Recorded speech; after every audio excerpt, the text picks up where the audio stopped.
Hey guys, welcome back to my channel, and it's Debsy, and the place to be, it's Debsy. Bloop, that's me. Boop, Debsy. Hey guys, happy Monday. I hope everybody is having a great day. If not a great day, then a good day. I had the day off today, so me and my mom, we went out and took flowers out to my dad at the mausoleum, and then I took my mom out to dinner tonight. And the reason why is because today would have been my mom and dad's 58th wedding anniversary. I know I said yesterday it was 65. However, no, my parents were married in 1965. They would have been married today 58 years. So happy anniversary to my mother, to Dolly. Everybody in the comments wish Dolly a happy anniversary. So, what did I do last night? Well, I did watch Real Housewives of New York. So let's jump right into it. And right off the bat, did not like it because Uba was not in this. She was in it like twice, but it was on like Zoom. So she's still sick. That's why she was not on. But I really hope that she's on next week. We started off with Jenna. Jenna was casting for her lashes love scene. She created love scene because she has a medical condition in which her body does not produce eyelashes. So she made up love scene. She came up with love scene. They were casting for pictures for this launch. So she invited Sai to help her out with this. And it was very nice to see Jenna in that business setting. And there was one woman who pulled out some information from Jenna that we did not know. Well, she didn't really pull it out. Jenna kind of put it out there. The lady was a little nervous. So to make her feel a little more comfortable, she had told the story of how she came upon the name Jenna.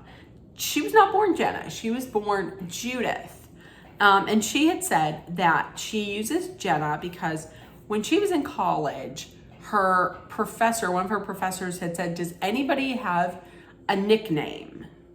Anybody? And this a story behind the nickname. So she had raised her hand and she said, yes, Jenna. And the story behind it is that because her brother used to call her Jenna Genitalia. So she told that story just to make the woman, to make the girl who was interviewing a little more comfortable. Sai's gonna run with this a little bit later on. Sai and Jenna then talked about Aaron's party. And Sai doesn't really give an F about whether or not Aaron is upset. So there's that. Next, Aaron and Gabe were talking about the party. She number one thought it was disrespectful for the ladies to be talking during their vows. I don't think they were the only ones that were talking. P.S. Her sister also came over and was talking during the vows too. So I'm just saying. And then Gabe told Aaron about what Bryn had said. How if there were no vows the first time, then technically you're not married. And when you divorce, don't forget, I'm here. And whenever you are saying your vows, don't mess up, don't screw up and say my name instead. And listen, Gabe had said he laughed because he thought it was funny. Well, he said, I laughed. And she said, well, you think it's funny? I think it's disgusting, and I think it's disrespectful. She said it was classless, and she was pissed. And I have to tell you, I typically would probably take Bryn's side. However, in this instance, I did think it was a little uncalled for. I thought it was a little tacky. I mean, she was flirting with her husband prior to this vow ceremony, and then talking about divorce and trial separation. I thought it was kind of tacky. I think it was uncalled for. And later on, they're going to get into, well, that's just how Bryn is. I still don't think that's right. Jessel and Pavitt, her husband, went to dinner. She is really talking, she keeps talking about how we have these 7 embryos and my baby girl is waiting there. How do you know? You don't know for certain you're going to have a baby girl. She wants a third baby because she wants a baby girl. My father keeps asking, when are we going to have a baby girl? You don't know. You could go through all those eggs. You could end up having 7 boys. What then? And also she had mentioned that her mother does not know about IVF, the fact that they used IVF versus conceiving naturally. And the reason why she hasn't told her is because in Indian culture, using IVF is taboo. So that's why she hasn't told her mom. And her husband was like, listen, you have got to tell your mom this. But yeah, Jessel is completely like, forget it. I don't care what you say. We're having another child. Once again, you know who wears the pants in that family. So Bryn had met Gideon. That is her ex-fiance. Crazy thing, Bryn, they were dating and then they broke up. And then she was dating somebody else. And then Gideon proposed to her while she was still dating this other guy. I don't understand. Listen, I know she said the reason why she broke up with him was because she was walking along. She looked down at her beautiful ring and she just wasn't ready. She thought, this is going to mean I'm going to have to be a wife. I'm just not ready. I mean, make yourself ready. The way she talked about him, I mean, he treated her well. He treated her well, and he was good to her, and he had manners, and he was kind. I don't understand. He was like Prince Charming. I don't understand. Work. Get on it. Get on that. He's fine. And he's British. Come on. And next up, Jessel finally does talk to her mom about IVF. She takes her mom to lunch. Listen, I'm going to tell you this. Before, whenever she was talking with her husband, I get the feeling that Jessel treats her mom more like a maid now that she came over and she's staying with Jessel. Another thing that kind of got me before about when Jessel was talking to her husband and she was saying, oh my God, I'm doing like a million things. I'm not doing just one thing. I'm doing a million. I'm trying to feed the babies and I'm trying to pick out what they're going to wear. I'm trying to pick out what you're going to wear and this and that. Listen, that's mothers. That's motherhood.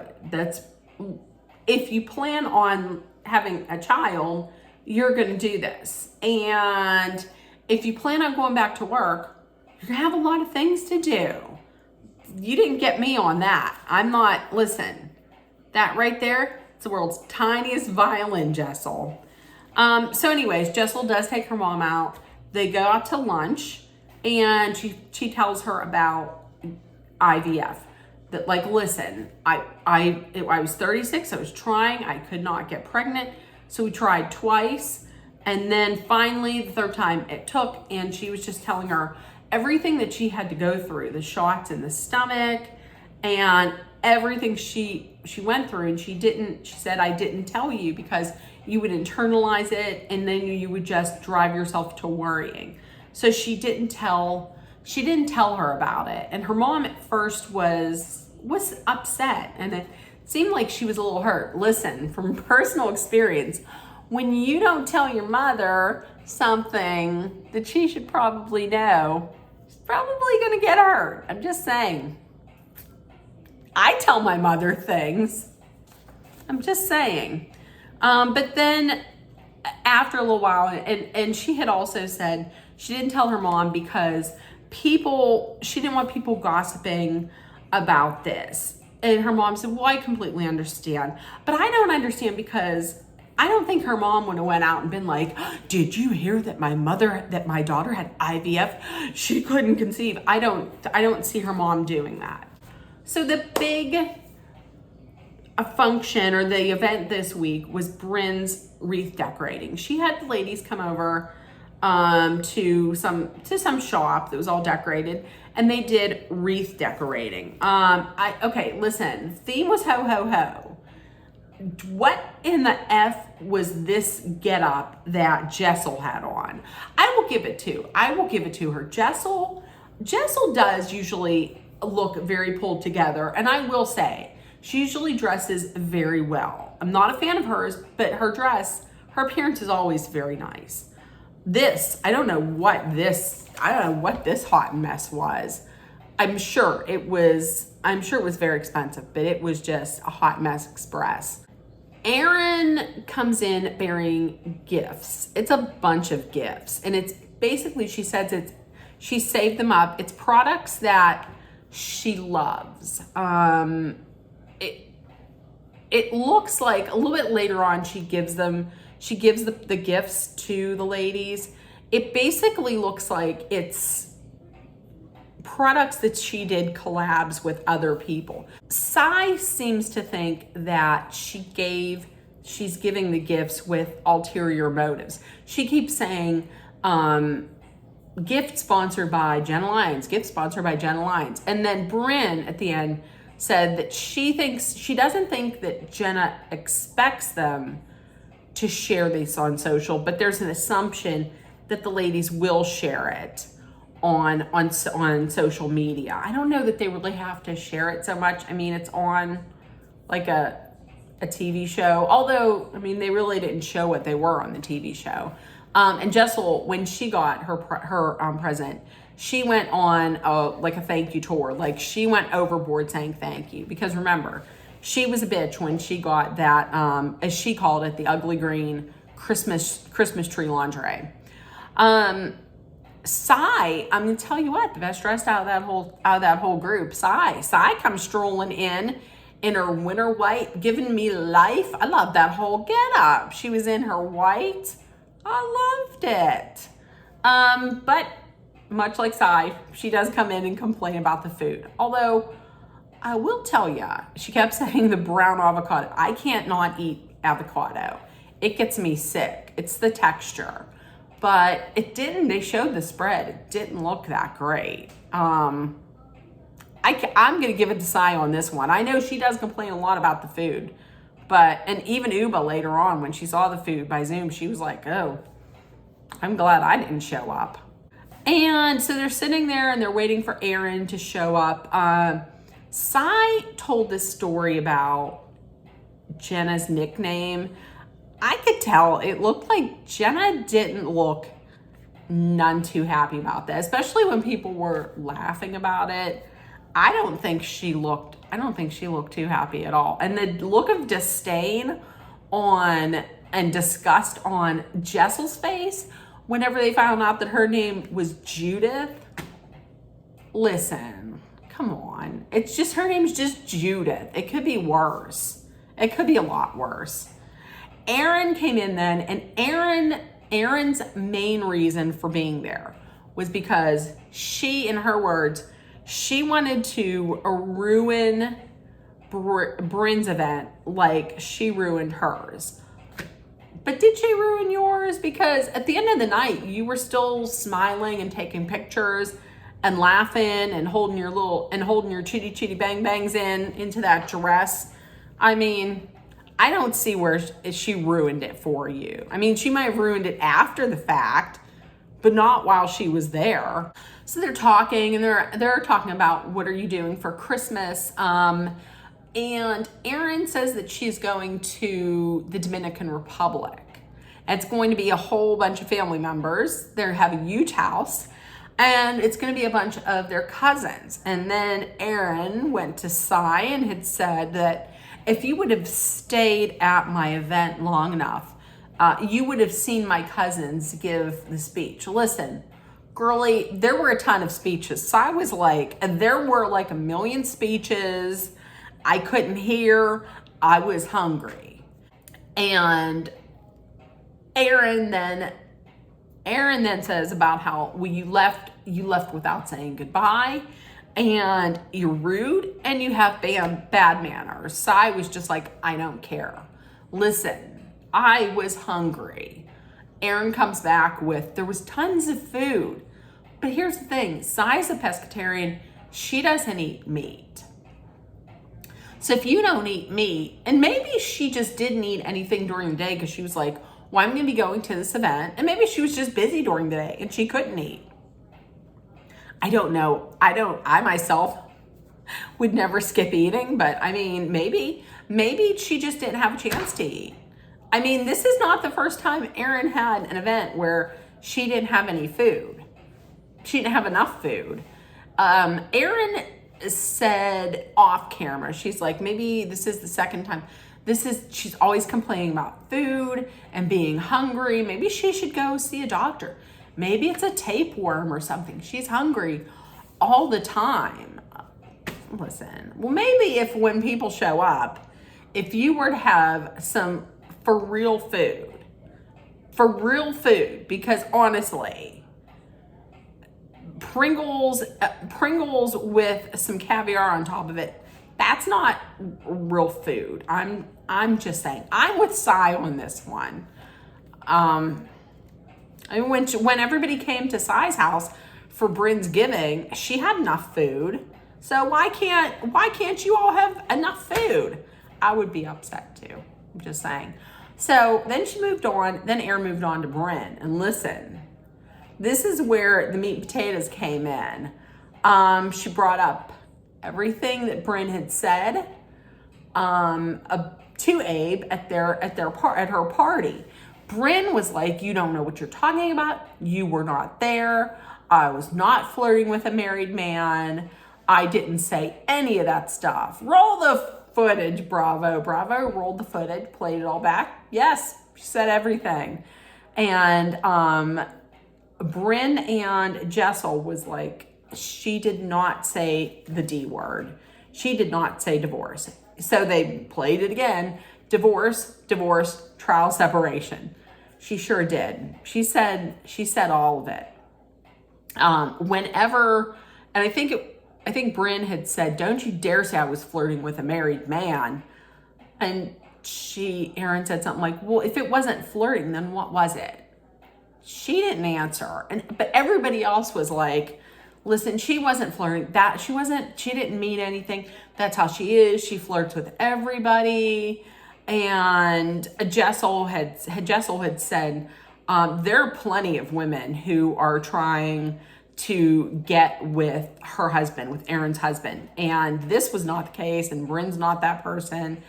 And Erin was saying, Bryn just is not going to apologize, because Bryn was saying it was a joke. It was meant to be a joke, like with Friends, like on Friends, Ross and Rachel, we were on a break.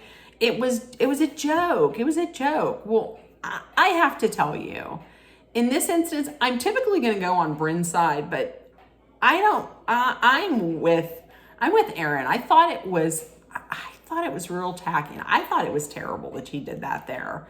There's a time and a place, and that just wasn't the time and the place. So then Bryn said, your party was effing boring, and that was enough. Erin left. If Erin was under the assumption that she was going to go there and she had the power to ruin this party, she really surely didn't, because she left.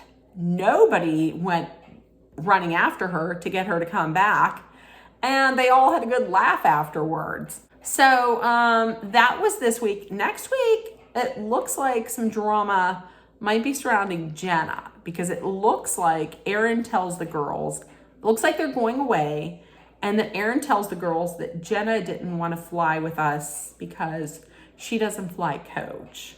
Jenna then was like, I did not say that. Listen, if I had the coin to not fly coach, and I had the coin to fly like a private jet or something, shit, yes, I would be in a first class First class, up in the sky, pumping champagne, living the life. That's what I would do for certain. Or if I could have a private jet, shit, yes, I would. So there we go. If you watched, please let me know what you thought. And also, as I always say, if nobody told you yet today, I love you. You're loved, seen, and heard. Please make sure that you put love, kindness, compassion, acceptance, hope, and positivity and understanding out there. Take care of one another. If you're someplace where it's super hot, please stay hydrated, stay cool, stay inside if you can. And no matter where you're at in the world, people are just crazy. Shitty things happen all the time. Please stay safe. I will see you tomorrow, and I love you guys. Bye, guys.